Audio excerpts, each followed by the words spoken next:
Hello and welcome to Mediumship Matters with me, Hannah Macintyre.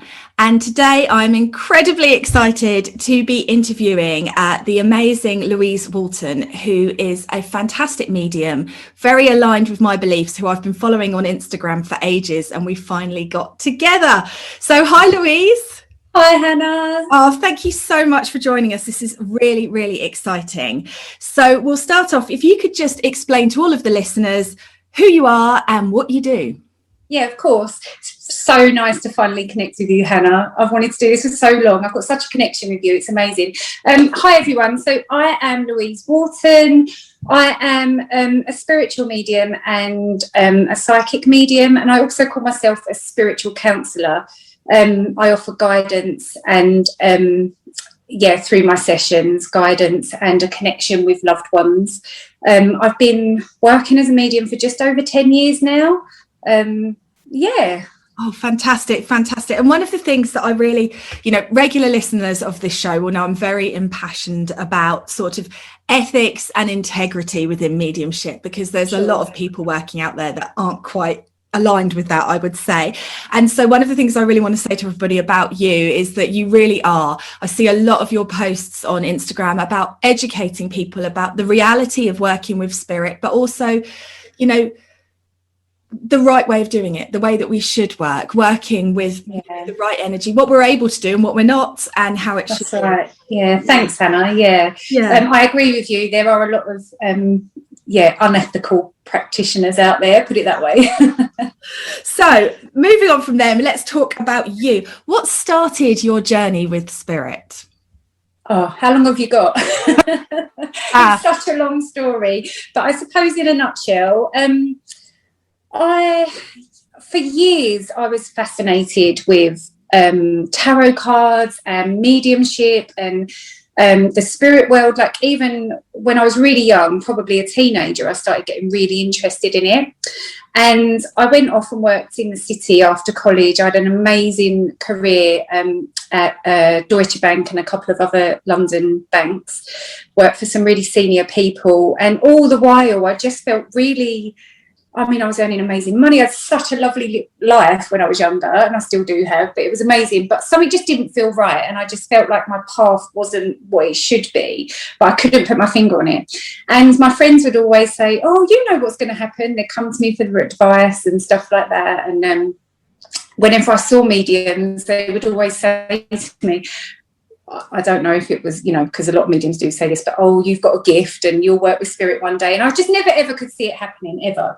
Anyway, I went through a couple of really traumatic things when I was in my early 20s. And then I divorced my ex-husband and was having a really, really difficult time. And then during that process, I met my now husband, and we went on a holiday to Egypt.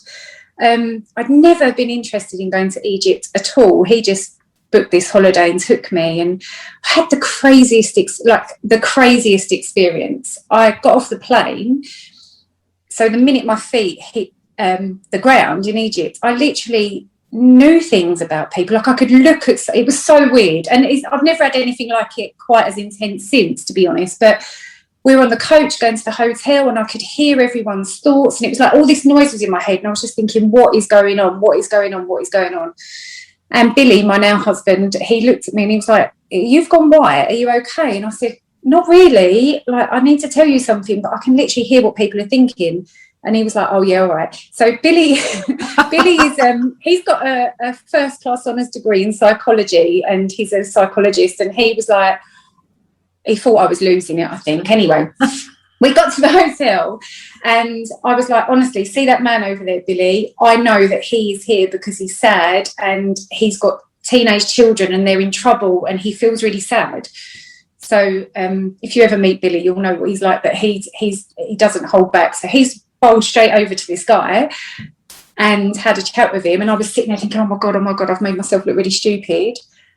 And all of a sudden I saw this guy getting all emotional, and Billy come back over to me and he was like, you were spot on. I've asked him who he's on holiday with, if he's got kids, and he said he's got 2 teenage girls back at home that have got involved in gangs in London, and that he's here to get over the trauma of what's been going on with his new girlfriend. And yeah, and it just kind of, that holiday, I just kept doing it. I was just like, knowing things about people, and I have some really crazy dreams out there and all this stuff.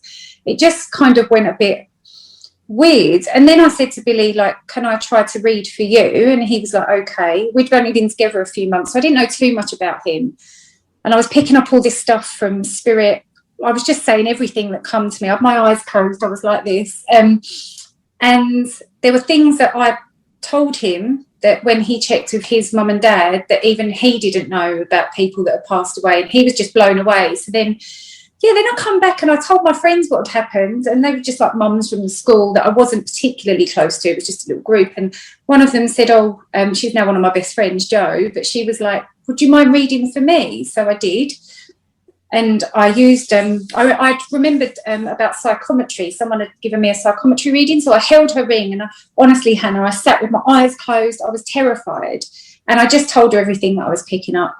And to this day, she still speaks about that reading. I got the name of her nan that she was really close to that I didn't know, and all this information about where they lived and described places and stuff to her.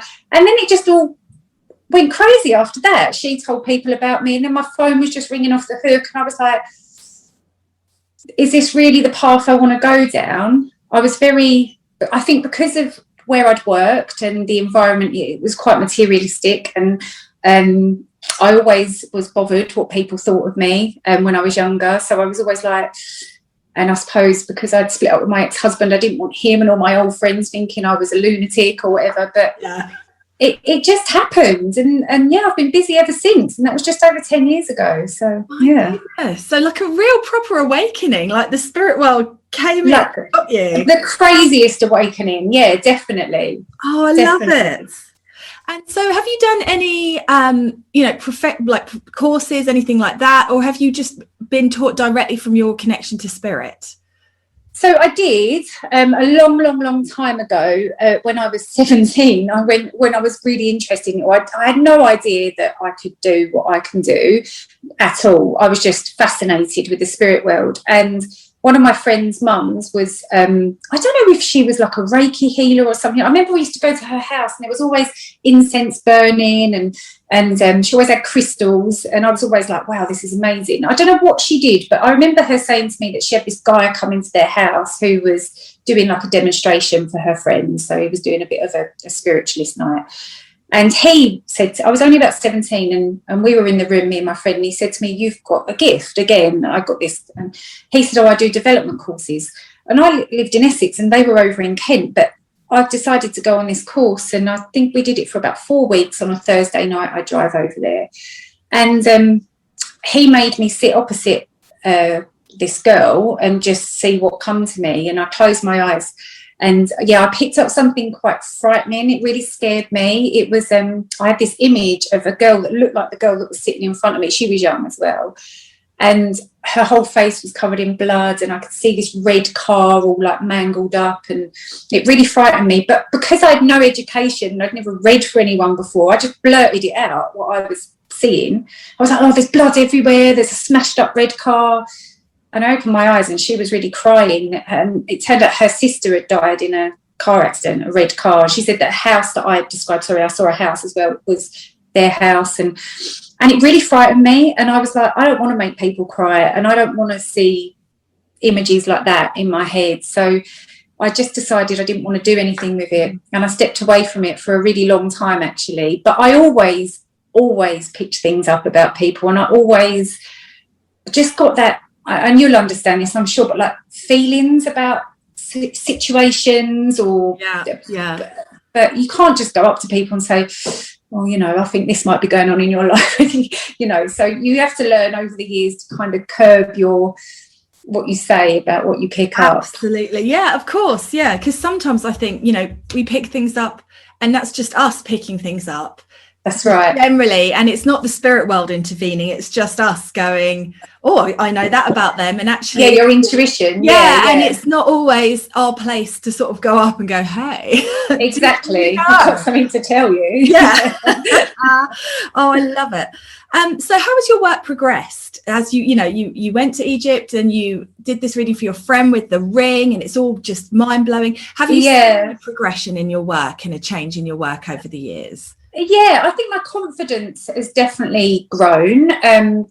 just because of all the lovely feedback I get. And there have been times where I've wanted to give up, and it's almost felt like the spirit world, whatever you want to call it, my guides, they haven't allowed me to give up. And the only reason I've wanted to give up is, again, fear of judgment and fear of what people might think, or, you know, getting things wrong or whatever. So my confidence has definitely grown over the years. I started helping people as well that wanted to develop with their spirituality or learn more about that. So I started doing some workshops. They were really successful. I started off doing them in big groups. So I was doing them for like about 15 people. This was years ago. I think I started about 6 years ago doing them. I hired a hall and did it, and we'd all have some lunch, and we'd all talk about all things spiritual. It's just, they were lovely. But what I found with them was that every single person that was there for a different reason. So I'd have people that wanted to know about tarot, or people that wanted to know about crystals, or people that wanted to know how you understand messages from spirit, or people that wanted to learn mediumship. So everyone was there for different reasons. So I kind of progressed that into one-to-one courses. So people will come and sit with me, and I just tell them everything that I know and that I've learned about the spirit world over the years. So that's definitely changed and developed. I think also the way that I do my mediumship has progressed, because, as you'll know, when you're a beginner, especially as I didn't go on loads of courses and I wasn't taught properly, maybe you don't always deliver the messages properly, or you don't always understand what you're seeing and what it is you're meant to be saying, or how you're meant to be giving that message. So I think over the years I've definitely learned how to do that, if that makes sense, like empathy, a bit more. I've definitely become way more empathic than I think. I've always had empathy, but I think when you see some of the things that we see as mediums, I mean, I've dealt with some of the most horrendous situations that people have gone through, and you've got to have a degree of empathy as well. So I've definitely learned what spirit are trying to tell me over the years, and it's much easier now to understand. And I don't know about you, but over the years as well, I might get a vision in my mind's eye of something. I used to at the beginning not really understand what it was, and I've learned what symbol means what now. So sometimes if I'm reading for someone, I might see a green cross in my mind's eye, and I know this sounds really weird, but now I know that means that they work in the NHS or some sort of medical profession. And it's really weird, it's always a green cross that spirit show me, and every time I'll be like, do you work in medicine of some sort? And they always say yes. So there's that, and there's other little symbols that I get that spirit show me that I've learned what they mean. Whereas before I might say, oh, I can see a green cross, and they'd be like, I don't know what that means. Sure. I always say to my students, actually, it's like building your own language, your own encyclopedia, and you go, I know this means this, and the only way to do that is to experience it. You can't get it any other way. But of course, there's always that progression. Can you share with us one of your most profound readings that you've done that really sticks with you? Oh, there's so many, but I mean, I think every reading, as you know, is completely different, and there's pretty much always something in every reading that blows my mind. There's always like that golden nugget where you're like, oh, wow, I can't believe spirit just told me that. But one that really, really sticks to me was right at the beginning, actually. I used to live in a farmhouse. It was beautiful in the country, and people used to come to my house when I first started. So I had little children then, so I only read in the evenings when they were in bed asleep. And someone had booked under the name of, I think it was like Jessica, it was a girl's name. So I was expecting a young lady at my door, and I opened the door, and there was this boy, and he was only probably, someone's messaging me, Hannah. I hope that didn't come up. No, that didn't come up. I should have put it on airplane mode. It was this young guy, and he was probably about 18 or 19. Harry, his name was. I remember him so well. And as I opened the door, and he was lovely, and he walked through, and this is no joke, I heard as clear as day, and I don't usually hear spirit, like I feel spirit. I don't usually hear things. They don't talk to me like people imagine they do. But I did hear, I'm his dad, as clear as that. So I was like, oh, what do I do with this? What do I do with this? So I sat him down in my lounge, and I held his jewellery that he gave me. And I said, Harry, you're so young, and I'm so sorry, but as your dad passed away, And he was like, started crying. He was like, yeah, he passed really recently, and I picked up his age and everything. And just to see, he came in very heavy, like his energy, this young lad was too heavy for like a young boy. And I saw the release that he got, like I physically saw it. He went from being broken, like it upsets me talking about it, and this was years ago, this was like 10 years ago, and I've done thousands of readings since then, but this one really sticks in my head. And that, I think, seeing the peace, that knowing his dad gave me so much evidence, like how he passed his name, all this stuff, he spoke about his mum, lots and lots of evidence, and I was blown away myself. And to see that young lad's belief and faith in spirit almost like come to life in front of me was just incredible. And that actually led on to me reading, like I read for all of his family and all of his families, and that was probably the catalyst for pretty much every reading I've ever had. Like it got really busy after that particular reading. That was right at the beginning. But Hannah, honestly, there are so many things that have happened that have been completely profound.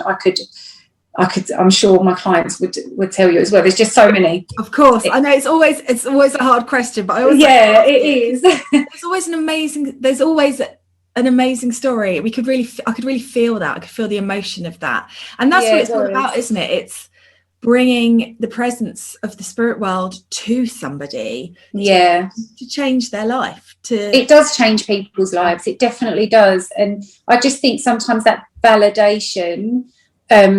It brings peace to people. I've seen it, like you just see it. You see what it does to them, and you see how it changes their perception of their grief, and you know you can get stuck in grief, can't you? It's a really horrible thing to go through. But I love that. Is my favourite bit of my work, is seeing people's energy change because they feel so connected to their loved ones. It's really special, actually. That is amazing. I agree. I love it all. I love it.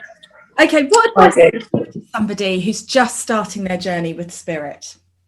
Probably what I've already said, just to really try to be confident in your mediumship. And are you talking about people that want to be mediums, or people that are having a spiritual awakening? Oh, let's do both. Okay. Yes. starting their journey as a medium. Do them first. So as a medium, I think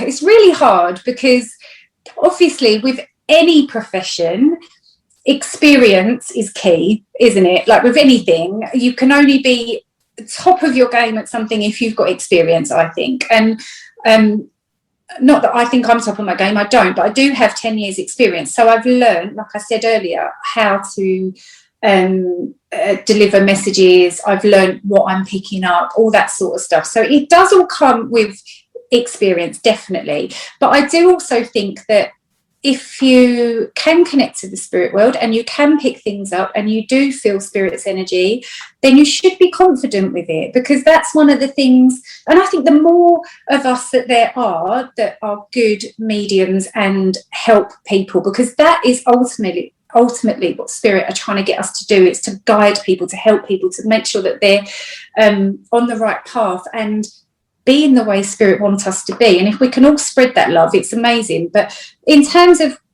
what advice I would give, is confidence, I think, is key. Is confidence, and saying what comes to your mind, and not thinking, oh, am I making this up? Because you will always get no's. There's always no's, right? But if I had £1 for every time I got a message saying, oh, you said this in my reading, and I didn't know what it meant at the time, and now this has happened, or sometimes straight after the reading I'll get someone messaging me going, oh my God, that person you were talking about, I didn't know that about them, and I've just spoke to my mum and she told me that was where they lived, or whatever. I'd be such a rich lady, honestly. I would never have to work another day in my life. So and I've even had it, and this is just for new mediums out there, because I know it's really, like, it's so nerve-wracking doing what we do. It is. And I think if you're new to it, it can be really scary, because you do think, am I losing it? Am I making this up? Should I say this? Shouldn't I say this? And I think you just got to say it. Mm-hmm. You just got to say it and know that, and trust spirit and trust what they're giving you, definitely. But I think over time you do learn more and more and more about working with spirit. And it's an experience in itself, isn't it? Absolutely. I mean, it's completely changed my life, changed yours. It's Massively amazing. Yeah. It's amazing what it can do. So what about somebody who's not necessarily taking that leap to be a medium, but is just starting to hear that call from spirit and starting to think, actually, maybe I'd like to learn a bit more about this? What would you... You know what? I don't know about you, Hannah, but I am noticing, especially during the pandemic, so many people are turning to spirituality, like so many. And I love it, because one of the things, like I was saying earlier, that really put me off doing what I do at the beginning was people's opinions, and it's not taboo anymore. And I love that. Like, you put the telly on now and it's all over the TV on this morning and everything. They're all talking about spirit. I just love it. It's amazing.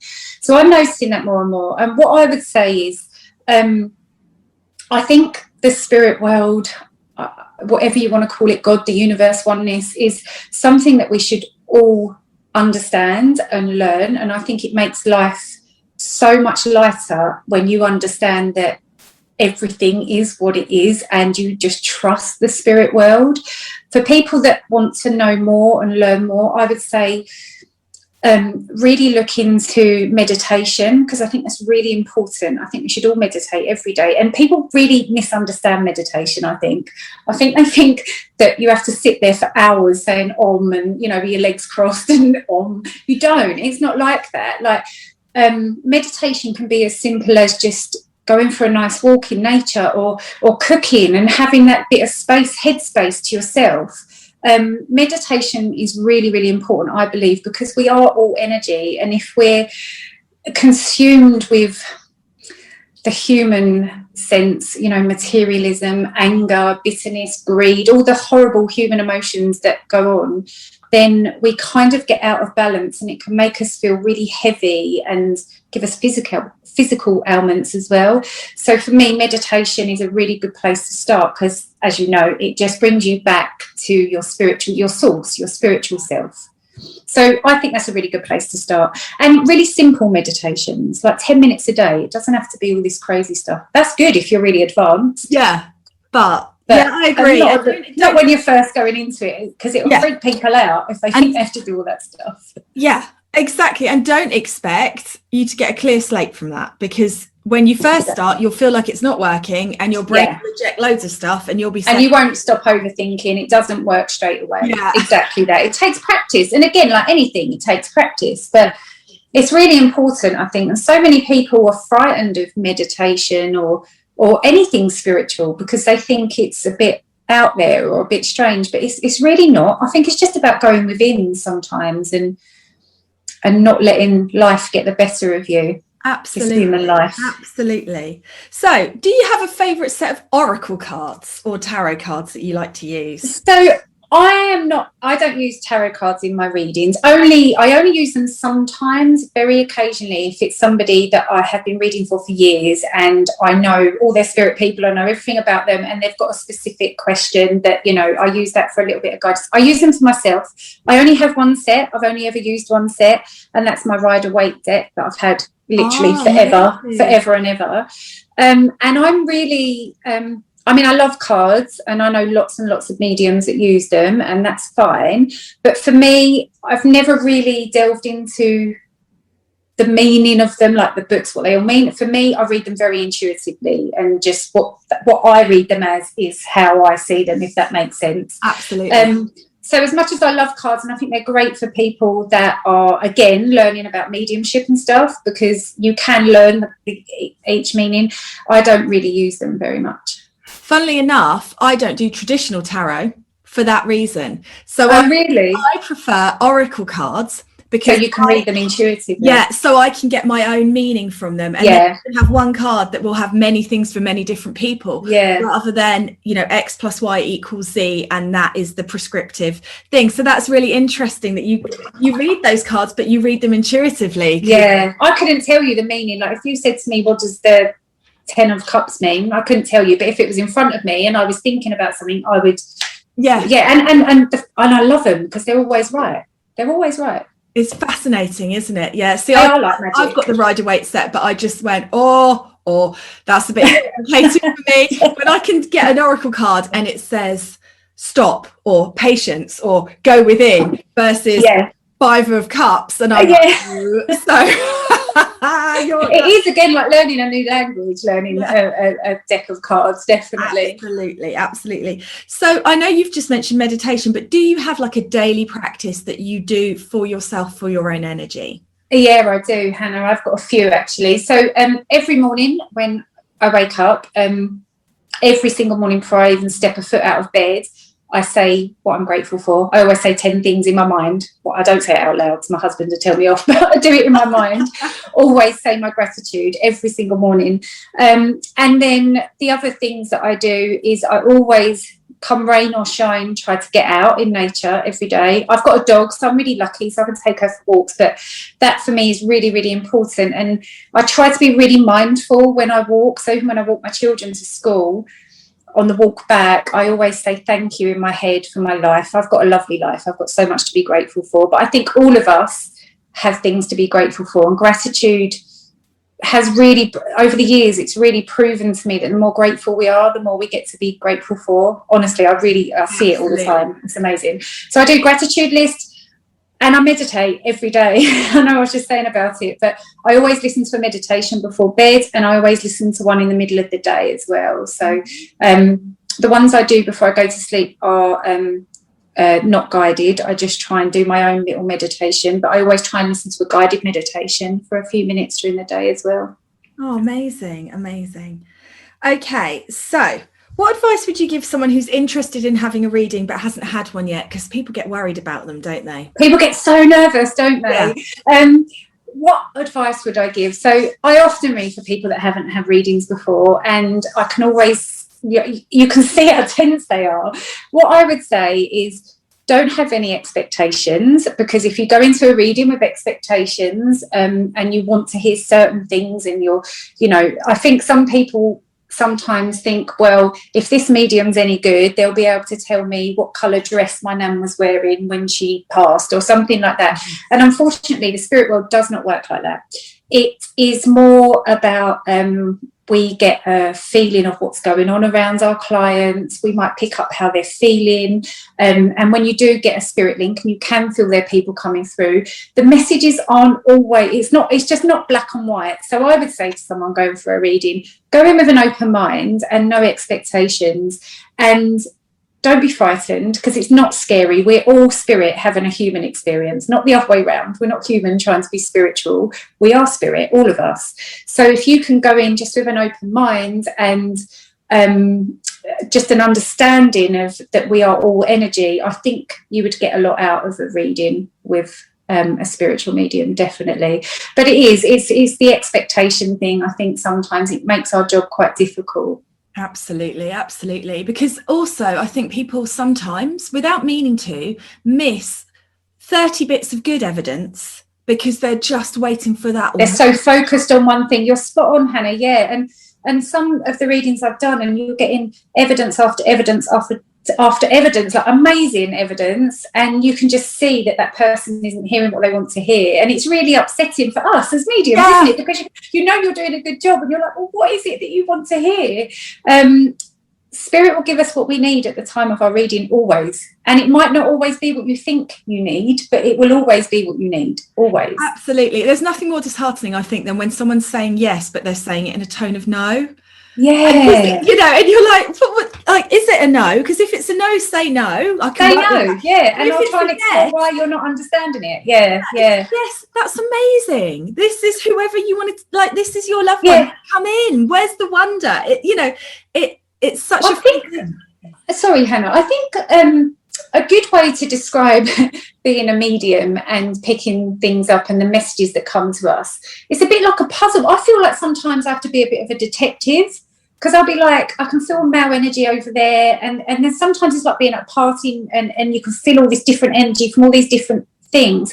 And when people sit there stone-faced and don't give you a yes or a no, that drives me mad, because I don't know if they're understanding the messages then, and I don't know if I am putting the pieces together properly for them. So I might have a link with a link with water, and then I might see some animals, and I don't understand it, but it could be that the person that's coming through lived on a farm near some water, but I'm saying, I'm getting water and I'm getting animals. And unless they say, you know, oh yeah, no, that does link with them. It's really it's so frustrating when people do that. I understand why they do it. Yeah. Because they don't want to give anything away, and that's fine. When I read for people, I don't like to know anything, because I don't know about you, but I get these clients sometimes, they've told me their whole life story before the reading.